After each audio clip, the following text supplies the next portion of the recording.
Hola, ¿qué tal? Bueno, la idea de este segundo video es mostrar otra herramienta gráfica para realizar los diagramas UML que necesitamos en la materia, pero esta vez la herramienta es específica para UML. En este caso elegí una herramienta disponible online que se llama GenMyModel. Vi que tiene varios diagramas disponibles, entre ellos está el de UML.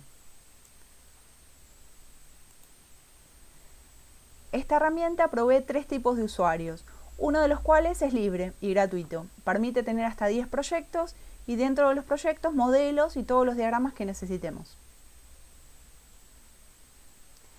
Esta herramienta es un editor específico para UML. Sigue el metamodelo de UML, la versión 2.5, que es la última. Es una herramienta online. Permite dibujar diagramas de casos de uso, diagramas de clases, diagramas de secuencias, diagramas de actividades, diagramas de estados, diagramas de objetos, entre otros diagramas que provee UML. Esta herramienta separa el modelo de los diagramas. En UML un diagrama es una vista del modelo, es una vista parcial del modelo. Tengo un modelo que contiene toda la información y puedo tener varios diagramas del modelo. En algunos diagramas muestro, por ejemplo, la estructura, en el diagrama de clase muestro la estructura estática. En uno de los diagramas de clase podría mostrar solo las jerarquías y en otro diagrama de clases las relaciones de esas clases. Entonces, entre todos los diagramas conforman el modelo. Esta herramienta me permite tener varios diagramas sobre el mismo modelo y modificar las cosas o los elementos dentro de los diagramas. Vamos a hacer el mismo ejercicio que hicimos con la otra herramienta. Es el ejercicio 3 de presupuestos. Vamos a ver cómo se dibuja en una herramienta específica para UML. Bueno, pasemos a la herramienta. Ni bien ingreso a la herramienta, me va a pedir que me registre o que me loguee. Puedo utilizar el usuario que ya tengo en Google, ese es el que uso yo. Y voy a crear directamente el proyecto nuevo. En este caso voy a usar un proyecto UML y quiero un proyecto en blanco. A este proyecto lo voy a llamar presupuestos. Voy a empezar con un diagrama de clases, pero podría empezar con cualquier otro diagrama. Puedo agregarle una descripción. Este es el modelo para el ejercicio 3 de presupuestos. Voy a poder optar si es un modelo público o privado. Lo voy a dejar privado.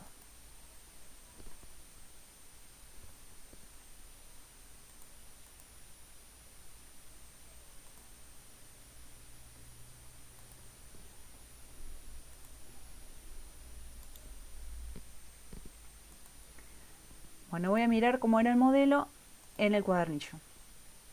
Tenía un presupuesto que tenía varios ítems. Voy a hacerlo acá. Digo, voy a abrir este proyecto en un editor.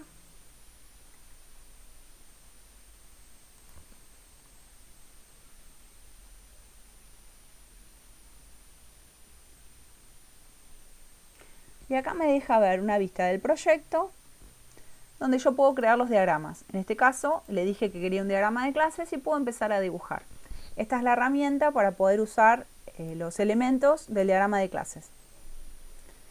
Entonces digo que tengo una clase que se llama presupuesto. Fíjense que a medida que yo agrego los elementos al diagrama de clases, me los va agregando en el modelo. Voy a decir que esta clase tiene atributos. Uno de los atributos se llama fecha. Y el otro se llama cliente, que es de tipo string. Fíjense que cuando yo agrego un atributo, ya no es un label, es un elemento. Y este elemento tiene propiedades. Entonces selecciono acá la pestaña de propiedades y me dice que ingrese el nombre del atributo. Vamos a empezar con el atributo cliente. Se va a llamar cliente y es de tipo string. No quiero que sea público, quiero que sea un atributo privado. Y bueno, acá puedo completar cualquiera de las otras propiedades que tenga mi atributo. Una vez que termino, voy a agregar el siguiente atributo. El segundo atributo es fecha. Entonces, agrego el atributo, voy a la pestaña de propiedades y cambio los parámetros de ese atributo. En este caso se va a llamar fecha y es una fecha de un tipo que no es básico. En UML reconoce tipos básicos y los otros tipos tienen que ser creados. Entonces, en este caso fecha no lo tengo.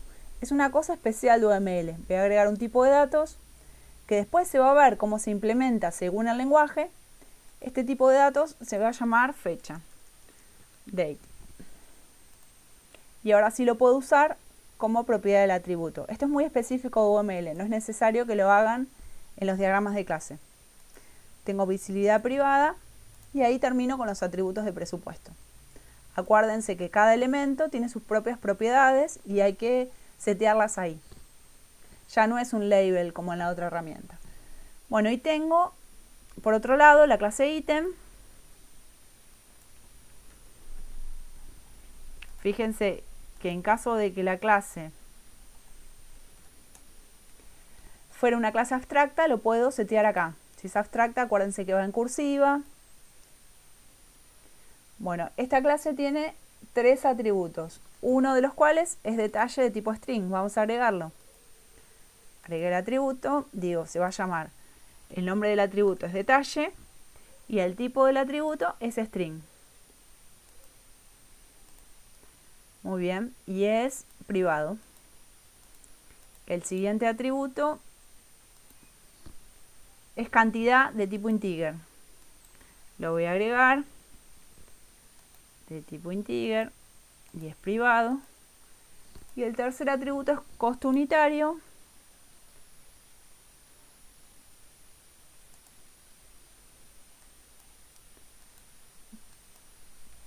Costo unitario de tipo real y también es un atributo privado. Bueno, empecemos con las operaciones. Presupuesto tiene una operación que se llama agregar ítem, donde recibe como parámetro un ítem. La voy a agregar, voy a agregar una operación, y acá la operación es un poquito más trabajosa de especificar. Se llama agregar ítem. Ítem es una operación pública, está bien, no retorna ningún parámetro, pero recibe como parámetro, hay que especificar uno a uno los parámetros, una variable de tipo ítem,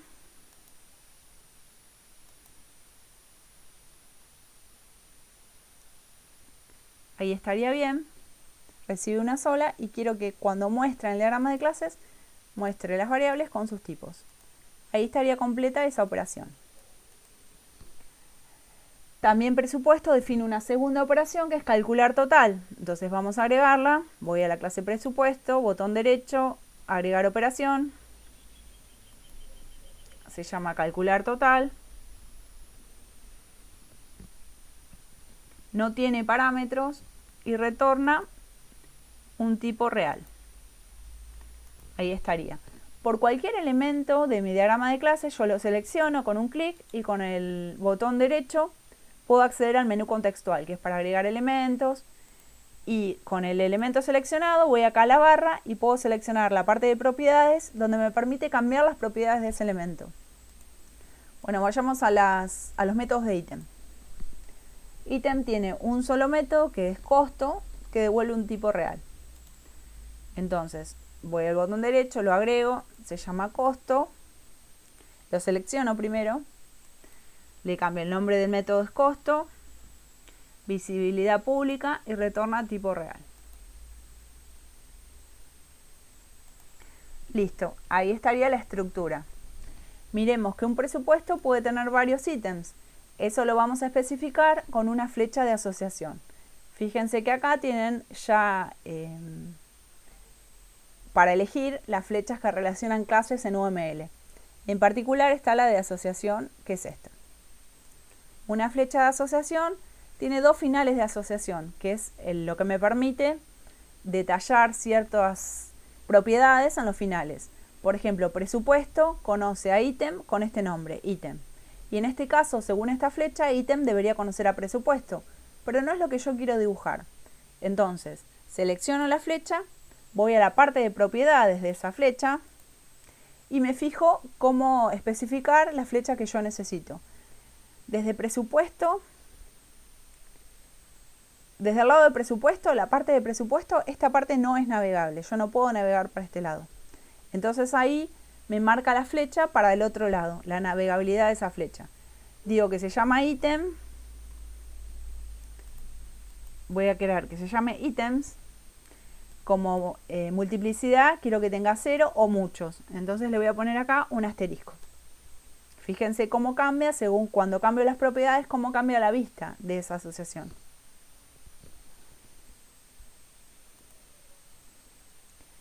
Bueno, ahí estaría el diagrama básico que está en la práctica. Voy a agregar algunos mensajes como hicimos en el otro video para ver cómo se especifica un mensaje de clase y demás. Voy a agregar un mensaje de inicialización a ítem. Me paro sobre la clase ítem, botón derecho, agregar operación. Y digo, voy a agregar una operación para crear un ítem. Entonces le voy a llamar new con detalle, cantidad, costo. Va a ser un mensaje público. Y en este caso el mensaje es de clase. Cuando selecciono, lo subraya. Como parámetro de retorno, como retorno de este mensaje, va a devolver una instancia de la clase ítem. Y va a recibir 3 parámetros. Ya los puedo especificar acá. Uno va a ser detalle, que es de tipo string.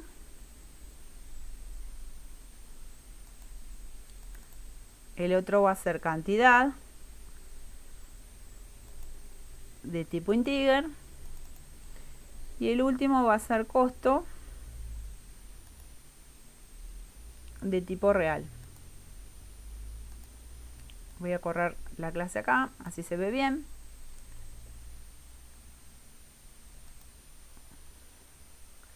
Y voy a querer que me muestre los tipos y los parámetros. Ahí estaría el mensaje de creación de esta clase. También voy a agregar un mensaje de inicialización. Entonces selecciono la clase, botón derecho, agregar una operación.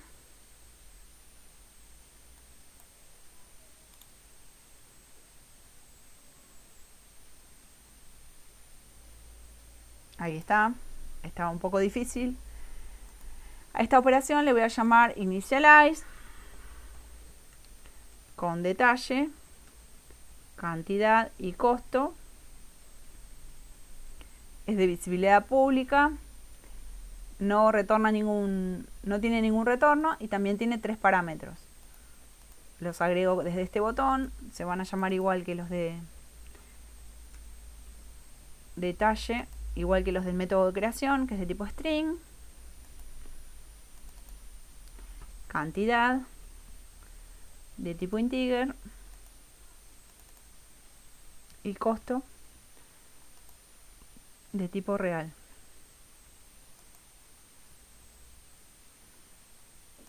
Le voy a decir también que me muestre los nombres y los parámetros. Bueno, y ahí estaría quedando.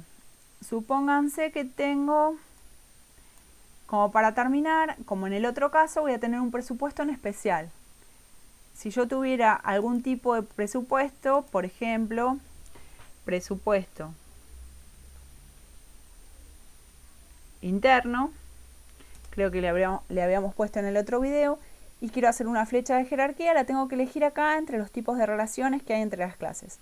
Una es esa, una generalización.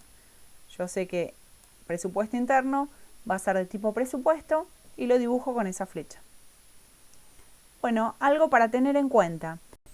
Se modela en UML, pero se puede implementar en cualquier lenguaje. Entonces, en UML, los nombres de los mensajes se conforman por el nombre, que es un string, y todos los parámetros dentro de los paréntesis, cada nombre de parámetro con su tipo. Cuando yo voy a implementar ese mensaje en Faro, Faro lo implementa de otra manera. Faro separa cada mensaje en palabras claves. Entonces, miremos un ejemplo. Este mensaje en UML sería new con detalle, cantidad, costo. Entre paréntesis lleva los parámetros, uno es detalle de tipo string, cantidad de tipo integer y costo de tipo real. Y cuando va a ser implementado en Faro, ese mensaje va a cambiar un poco de nombre. Se va a llamar new con detalle, un detalle, cantidad, dos puntos, una cantidad, y costo, dos puntos, un costo. Fíjense que aunque difieran un poco, no son idénticos, el nombre permite relacionarlos. UML se especifica con un solo nombre, un solo string, en cambio en Faro se implementa con varias palabras claves. Todos los parámetros en UML van atrás, mientras que en Faro van entre las palabras claves del mensaje. Bueno, una cosa más que les quería mostrar es que yo podría tener varias vistas de este modelo. Por ejemplo, voy acá al proyecto, voy a crear otro diagrama de clases y voy a pasar el mismo presupuesto con el presupuesto interno. Algunas cosas yo podría borrarlas, por ejemplo, esta jerarquía yo querría borrarlas de este diagrama, pero no del modelo total. Entonces yo puedo ir botón derecho y borrarla. Me va a preguntar si yo quiero borrarla o ocultarla de este diagrama o ocultarla del modelo. Recuerden que toda la información la tiene el modelo. Cada diagrama me da solo una vista de esa información completa. Es una vista del modelo, cosas que puedo o que quiero mostrar para que alguien lo entienda. Se lo quiero mostrar a otra persona para explicarle algún detalle. No sirve si yo le muestro todo el modelo porque por ahí el modelo es muy complicado, requiere varios diagramas y es muy difícil de entender. Entonces ese modelo lo separo en varias vistas y varios diagramas y puedo mostrar en detalle lo que quiera mostrar. Entonces si yo elimino, por ejemplo, esta jerarquía del diagrama, acá no se muestra, pero en el otro diagrama sí, se mantiene. Acá está el otro diagrama y se mantiene. Si yo la borro, volvemos al diagrama anterior. Quiero volver a mostrar la jerarquía. Fíjense que acá en el modelo está la jerarquía. Si yo quisiera, por ejemplo, la borro del diagrama y quiero volver a dibujar una jerarquía, ya la jerarquía existe. Pero si yo no me diera cuenta que existe y la quiero volver a dibujar, no me lo va a permitir, porque no puede haber dos jerarquías entre las mismas clases. O si quisiera dibujar la inversa, tampoco me lo va a permitir. UML tiene ciertas reglas que los diagramas deben cumplir. Bueno, si la quisiera, la tengo que arrastrar desde acá y me la muestra, porque es una jerarquía que existe en el modelo. Si yo quisiera eliminarla del modelo porque esta jerarquía no vale más, o eliminar esta clase del modelo, la va a eliminar de todos los diagramas en donde la muestre. Entonces le digo que la elimine del modelo. Cuando voy al otro diagrama, ya esa jerarquía no existe, desaparece. Y ese elemento desaparece del modelo. Algunos otros diagramas específicos de UML permiten validar reglas, este no, y algunos permiten declarar algunas reglas internas de nuestros diagramas UML. Este en particular no, algunas reglas las chequea, como vimos recién, y no deja que uno cree elementos si no se respetan esas reglas. Bueno, cuando terminamos el diagrama lo podemos exportar como una imagen.